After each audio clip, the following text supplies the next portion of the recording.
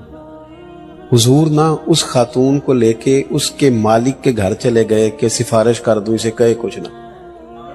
محبوب نے ان کے دروازے پہ کھڑے ہو کے کہا السلام علیکم. اندر سے جواب ہی کوئی نہ آیا. حضور نے پھر فرمایا السلام علیکم. کوئی جواب نہیں آیا. تیسری دفعہ حضور 3 دفعہ دستک دیتے. تیسری دفعہ کہا السلام علیکم. وہ سارے بول پڑے وعلیکم السلام. تو حضور فرمانے لگے پہلے جب میں نے سلام کیا تو جواب کیوں نہیں دیا؟ عرض کی حضور دل کر رہا تھا آپ ذرا زیادہ سلامتیاں بھیج دیں. کرم ہو رہا ہے تو ذرا ہو جائے نا، تھوڑا سا کرم ہو جائے نا ذرا. حضور علیہ السلام نے فرمایا یہ تمہاری خادمہ ہے، کنیز ہے، آٹا اس کے گم ہو گئے تھے دینار تو نیا سامان خریدتے، دیر ہوگی اسے مارنا نہ. اسی بھی سفارش کری دیئے پر بندہ ہوئے تگڑا تھا. ماڑا سفارش ہی آج ہے تو انہوں آکی دا گڈی دا کرایا ہے ہی، اس کی تو نہیں نا سفارش ہوتی، وہ تو بیچارہ حاجت مند ہے. یہ کام نہ کرو. کچھ کام زندگی میں صرف اللہ کی رضا کے لیے بھی کرو، اپنی قبر و حشر کی بہتری کے لیے بھی کچھ کام کریں. عزیز بھائی حضور جب وہاں چلے گئے نا تو محبوب نے فرمایا اسے کہنا کچھ نہ. تو وہ حضور کے غلام اتنے خوش ہوئے، عرض کی حضور کہنا کیا ہے؟ آپ آ گئے ہم نے آزاد کیا. اب محبوب واپس آئے تو پتہ کیا فرمایا حضور نے؟ فرمانے لگے دیکھو بھئی اللہ نے مجھے 10 دینار دیے تھے، میں نے بھی قمیض پہن لی ہے، ایک انصاری نے بھی پہن لی ہے اور ایک کنیز بھی آزاد ہو گئی ہے. تو آسان زندگی دی، حضور کی پیروی کریں. ایک آیت اور پڑھتا ہوں پھر بات کو سمیٹوں گا. تیسرے مقام پر اللہ کریم نے فرمایا کما ارسلنا فیکم رسولا منکم یتلو علیکم آیاتنا ویزکیکم. فرمایا جیسا کہ ہم نے تمہیں میں سے تمہیں رسول دیے ہیں، میرے رسول تم پر قرآن پڑھیں گے اور تمہارا تزکیہ فرما دیں گے، تمہیں پاک کر دیں گے. پاک ایک ہوتی ہے ظاہری طور پر میل کچیل، وہ بھی بندے کو بے چین کرتی ہے. آپ 1-2 دن غسل نہ کریں طبیعت بوجھل ہو جاتی. جب بندہ نہا لیتا ہے تو اپنے آپ کو ہلکا پھلکا محسوس کرتا. یہ بٹن ٹوٹ جائے نا ویسٹ کوٹ کا، کرتے کا، تو کسی کو نام بھی پتا ہو تو جس کا ٹوٹا ہو وہ بڑی ٹینشن میں ہوتا کہ میرا بٹن ٹوٹیا ہے. بلکہ وہ بچے شور کرتے ہیں کہ میں شادی تے جانا ہی نہیں، میری جتی پرانی ہے. کسی کو بھی نہیں پتا پرانی ہے کہ نہیں ہے، لیکن اسے تو پتا ہے نا پرانی ہے، اس کی طبیعت پہ بوجھ ہے. اسی طرح اگر ظاہر پر تھوڑا بہت بوجھ ہو تو بندہ تکلیف میں ہوتا ہے، تو اگر باطن پر بوجھ ہو نا، باطن پر حسد کا بوجھ، بغض کا بوجھ، عداوت کا بوجھ، تکبر، ریاکاری، دکھاوا بندے کو بے چین کر دیتا ہے. حضور اس لیے آئے ہیں کہ قرآن پڑھیں گے اور تمہیں پاکیزگی عطا فرما دیں گے. نبی پاک نے نا لوگوں کے دلوں کے بوجھ اتار دیے. پاکیزگی دل. حضور نے لوگوں کو پیار کرنا سکھایا، محبت کرنی سکھائی، تعصبات سے بچایا، نفرت انگیزی سے بچایا، امیر غریب کو اکٹھا بٹھایا، لڑنے والے قبیلوں کو قریب کیا. لوگوں کے دلوں سے یہ ساری قدورتیں نکل گئی. یہ ہم نے نا بلا وجہ کے بوجھ بنا لی ہیں. او فلانے ایک دن میرے پاس ایک صاحب بیٹھ کے کہنے لگے اے جنی چھتی کو پیسے آئے نے انی چھتی آ سکتے نہیں. میں نے کہا رب تو کہتا ہے وَيَرْزُقُهُ مِنْ حَيْثُ لَا يَحْتَسِبُ. میں وہاں سے دوں گا تمہارا گمان بھی نہیں ہوگا. تو ہمیں کیا مصیبت بنی ہے، حساب لے لے گا اللہ. ہم بلا وجہ لوگوں کا حساب کرتے پھرتے ہیں، اپنا ہوتا نہیں. زندگی میں اپنا حساب کرنا چاہیے. اپنا میں آپ سے عرض کروں، ہم نہ ساری زندگی دوسروں پہ ڈالتے ہیں. ساری زندگی میرا ایک ذاتی تجربہ ہے، آپ اختلاف بھی کر سکتے ہیں. میری رائے یہ ہے کہ جو بندہ پڑھا نہیں نا زندگی میں، تعلیم نہیں حاصل کی، اس نے اپنی وجہ سے نہیں کی. بعد چ پیا کہانیاں سنائے کر دے حالات ٹھیک نہیں سن مینوں فلانا، کوئی ایسی بات نہیں. جس نے پڑھنا ہوتا ہے وہ پڑھ. منڈے ذرا ناراض ہو گئے نے میرے تو. یہ حضرت صاحب تسی تے ابیاں نو سچی گل سمجھا رہے ہو، میں آپ کو صحیح کہہ رہا ہوں. جنہوں نے پڑھنا تھا نا وہ دن کو فیکٹری میں ملازمت کر کے بھی رات کو پڑھ لیتے. جس نے پڑھنا تھا نا اس نے، ہم پڑھتے نہیں، توجہ نہیں کرتے، محنت نہیں کرتے، ادھر ادھر کی سرگرمیاں زیادہ ہیں. اپنی غلطیاں ڈھونڈیں، اپنے دل سے بوجھ اتاریں، زندگی میں کہاں کہاں کمزوریاں وہ دور کریں. حضور علیہ السلام نے فرمایا یہ حدیث آپ نے یاد رکھنی ہے. نبی پاک علیہ السلام نے فرمایا اے انس میرے بیٹے تم سے ہو سکے تو صبح اس حال میں کرنا کہ تمہارے دل میں کسی کا بغض نہ ہو. آپ میری بات پر توجہ کریں جی، بچے ہیں ہوتا رہتا ہے معاملہ. حضور نے فرمایا انس تم سے ہو سکے تو صبح اس حال میں کرنا کہ تمہارے دل میں کسی کا بغض. محبوب فرمانے لگے یہ میری سنت ہے، اور جس نے میری سنت سے محبت کی اسی نے مجھ سے محبت کی ہے. یہ میری سنت ہے، یہ میری سنت ہے. نیرا مسواک لے کے دانت صاف کرنا ہی سنت نہیں، دل صاف رکھنا بھی سنت ہے. ہاں پاک ہوئے تے پاک ہی ملدا ہے، بنا پاکوں پاک نہیں ملدا. تے سارے جسم دے تون دے نالوں اکو ٹکڑا تولا ہے دل دا. دل کو نہ ذرا، ہمیں کیا مصیبت بنی ہے بلا وجہ لوگوں کی ٹینشنیں پالنے کی، کوئی ضرورت نہیں. زندگی سادہ سی، اتنے جگہ مل جائے تاں بھی ٹھیک ہے، پیچھے مل جائے تاں بھی ٹھیک ہے، کوئی پوچھ لے تاں بھی ٹھیک ہے، نہ پوچھے. ہمیں مصیبت بنی ہوئی ہے، مصیبت. ساڈیاں ساریاں لڑائیاں کی ہوندیاں نے پلا، پوری لڑائی پھول لو رشتہ داراں دی وچوں پتہ نکلدا کی ہے. انہاں جی مینوں پوچھیا ہی نہیں، میں تینوں کدے لئی پوچھ دے.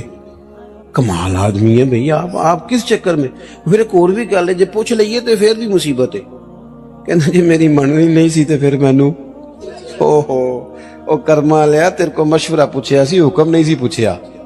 تینوں کیا سی مشورہ وہ ہوتا ہے جو قبول بھی کیا جا سکتا ہے. اور نبی پاک علیہ السلام کئی دفعہ جناب صدیق اکبر کی رائے اور ہوتی تھی، حضرت عثمان کی اور ہوتی تھی، حضور جناب عثمان کی قبول کر لیتا. حالانکہ افضلیت تو سب سے زیادہ جناب صدیق اکبر کو ہے نا. وہ بھائی کیا بات ہے، ہم بلا وجہ کے رٹے ڈال کے، اور کوئی مسئلہ ہی نہیں، کوئی مصیبت ہی نہیں. آپ سادہ طرز زندگی اختیار کریں، سادہ. دیکھو حضور کا طریقہ کیا ہے. نبی پاک علیہ السلام غلاموں کے ساتھ مل کے بیٹھتے، زمین پہ سو جاتے. سیدہ عائشہ صدیقہ فرماتی ہیں جب تک گھر میں رہتے گھر والوں کا کوئی نہ کوئی کام ہی کرتے رہتے. اپنی زندگی میں دوسروں کا بھلا کرنا شروع کریں، صاف دل کریں. حضرت بابا فرید الدین مسعود گنج شکر بابا صاحب رحمت اللہ علیہ فرماتے ہیں کہ ایک نیک نوجوان تھا، دن کو روزہ رکھتا، رات کو نماز پڑھتا، پر اللہ سے ڈرتا پھر بھی بہت ہی زیادہ تھا، بڑا ہی ڈرتا تھا. موت کا وقت آیا تو ماں ہی تھی بس اس کی، تو ماں سے کہنے لگا اماں میری ماں ہے، میرے ساتھ 3 وعدے تو کر. اس نے کہا پتر تو بتا، آخری ہجکی لے رہا ہے اور اس غریبنی ماں سے تو وعدہ لے رہا، بتا کیا وعدہ. عرض کرنے لگا اماں جب میں مر جاؤں نا تو میرے گلے میں رسی ڈال کے تو مجھے گھمانا گھر کے صحن میں، اور لوگوں کو کہنا جو رب کی نافرمانی کرے اس کا یہی حال ہوتا ہے. یہ اعلان کرنا جو اللہ کے نافرمان ہوں ان کا یہی اشر کیا جانا چاہیے. اور اماں پھر دوسرا وعدہ کر، میرا رات کو جنازہ اٹھایا جائے، میں نہیں چاہتا کہ کسی کے منہ سے یہ لفظ نکل جائے کہ وہ دیکھو اللہ کا نافرمان جا رہا. رات کو میرا جنازہ اٹھا لو. اور اماں تیسرا میرے ساتھ وعدہ کر کہ لوگ مجھے دفن کر کے آ جائیں گے تو میری قبر پہ چلی جائے گی. عمل میرے پاس کوئی نہیں، پر مجھے لگتا ہے ماں کے قدموں کی برکت سے عرش کا مالک بھی رحم فرمائے گا. اماں تو وعدہ کر کہ میرے ساتھ وعدہ کر. بابا صاحب رحمت اللہ علیہ فرمانے لگے کہ ماں بوڑھی ماں نے وعدہ کر لیا. کہا بیٹے ٹھیک ہے، اگر تیری یہی ضد ہے تو میں تیار ہوں. پھر اس نے کلمہ شہادت پڑھا، اس نوجوان کی روح پرواز کر گئی. بوڑھی ماں نے رسی منگائی تو وَلِمَنْ خَافَ مَقَامَ رَبِّهِ جنتان، جو ڈر جائے. اس نے تو کہا تھا نا کہ رسی ڈال کے گھمانا اور کہنا یہ اللہ کا نافرمان ہے، اس کا یہی اشر ہونا چاہیے تھا. لیکن جب ماں گلے میں رسی ڈالنے لگی تو گھر کے ہر کونے سے آواز آنے لگی خبردار یہ رب کا دوست ہے، اللہ کے دوستوں کے ساتھ اس طرح کا معاملہ نہ کیا جائے، اسے چھوڑ دیا جائے. اور کہا تمہیں کچھ بھی اور کرنے کی ضرورت نہیں ہے، یہ تو رب کا دوست ہے اور رب کی بارگاہ میں حاضر ہو گیا. کہ مومن متقی ہوتا ہے نا، پرہیزگار ہوتا ہے، اس نے کچھ نیکیاں بھی کی ہوتی ہیں، اس طرح اسے اپنے گناہوں کا پتہ ہوتا ہے نا. اسے پتہ ہوتا ہے کہ نہیں یار فلاں کام میں نے فقط اللہ کی رضا کے لیے کیا ہوا ہے، میرا اور میرے رب کا راز ہے۔ فرمایا جب تم بڑے الجھ جاؤ نا، راوی حضرت عبداللہ ابن عمر رضی اللہ تعالیٰ، حضور فرماتے ہیں 3 لوگ سفر کر رہے تھے۔ یہ آپ اندازہ فرمائیے، صحیح مسلم کی حدیث ہے، ذرا حضور کے سمجھانے کا ایک یہ رنگ بھی ہے اللہ کو منانے کا، ایک یہ انداز بھی ہے اس کی بارگاہ میں گزارشات پیش کرنے کا، یہ بھی ایک طریقہ حضور نے ہمیں بتلایا۔ اگرچہ اپنی نیکیوں کو چھپانا چاہیے، نیکیاں جو چھپی ہوئی ہوتی ہیں وہ قیمتی ہوتی ہیں، وہ قیمتی چیزیں ہوتی ہیں جو لوگوں نے چھپا کر کے رکھی ہوتی ہیں۔ حضرت عبداللہ ابن عمر فرمانے لگے کہ نبی پاک صلی اللہ علیہ وسلم فرماتے ہیں 3 لوگ سفر کر رہے تھے، رستے میں طوفان آ گیا، تیز بارش شروع ہو گئی، تو حضور فرماتے ہیں وہ تینوں بارش سے بچنے کے لیے ایک غار میں چھپ گئے۔ ان کو پتہ ہے پرانے زمانے کے اندر غاریں ہوتی تھیں، اور لوگ جب سفر کرتے تھے لمبے تو پتھروں اور پہاڑوں کے بیچ میں سے سفر کرتے تھے، وہ غار کے اندر چلے گئے۔ چونکہ طوفان بہت زیادہ تھا، جب وہ غار کے اندر چلے گئے تو اللہ کے پیارے حبیب صلی اللہ علیہ وسلم فرماتے ایک پتھر اوپر سے لڑکتا ہوا آیا اور غار کے منہ کے آگے آ کے اس نے غار کو بند کر دیا۔ اتنا تیز اور اس مضبوطی کے ساتھ وہ پتھر لگا اور اتنا صحیح فٹ ہوا کہ اندر روشنی آنی بھی ختم ہو گئی۔ اب 3 لوگ ہیں، تھوڑی دیر تو وہ پریشان رہے کہ شاید اب کبھی بچ نہیں سکیں گے، شاید چاروں جانب اندھیرا ہی ہے اور اندھیرا ہی رہے گا، شاید یہاں سے نکلنے کے لیے اب ہمیں کوئی رستہ میسر نہیں آئے گا۔ وہ پہلے تو پریشان ہوئے، پھر کہنے لگے یار اس طرح کرو، ذرا غور کیجیے گا میری بات پہ۔ فرمایا اس طرح کرو، اگر کوئی زندگی میں نیکی کی ہے نا تو ذرا اس نیکی کو یاد تو کرو، اور یاد کر کے اس مالک کے حضور عرض تو کرو، وہ کریم ہے، کوئی آنکھوں شاید من جاوے تے گل کم تتڑی دا بن جاوے، عرض تو کرو۔ ان میں سے یہ آپ اندازہ فرمائیے، یہ بات بیان کون کر رہا ہے؟ یہ مدینے والے رسول بیان کر رہے ہیں، یہ نبی پاک علیہ السلام نے بیان فرمایا۔ یہ وہ کہانی ہے جو ہمیں ہمارے نبی پاک نے سنائی، رسول کریم علیہ السلام نے ہمیں بتلائی، یہ داستان محبت۔ حضور فرمانے لگے ایک نے ان میں سے ہاتھ اٹھائے اور اس نے انداز کیا چھیڑا، عرض کرنے لگا اللہ تو جانتا ہے نا میں نے بکریاں رکھی ہیں، میں غریب ہوں، مزدور ہوں، اور مالک تو یہ بھی جانتا ہے کہ میرے بچے بھی ہیں، بیوی بھی ہے، پر میں جب بھی گھر لوٹا ہوں تو دودھ میں نے بچوں اور بیوی کو پہلے نہیں دیا، بوڑھے ماں باپ کو پہلے دیا۔ اللہ میں نے ان کے ساتھ ہمیشہ کرم کے بازو کھول کر معاملہ کیا۔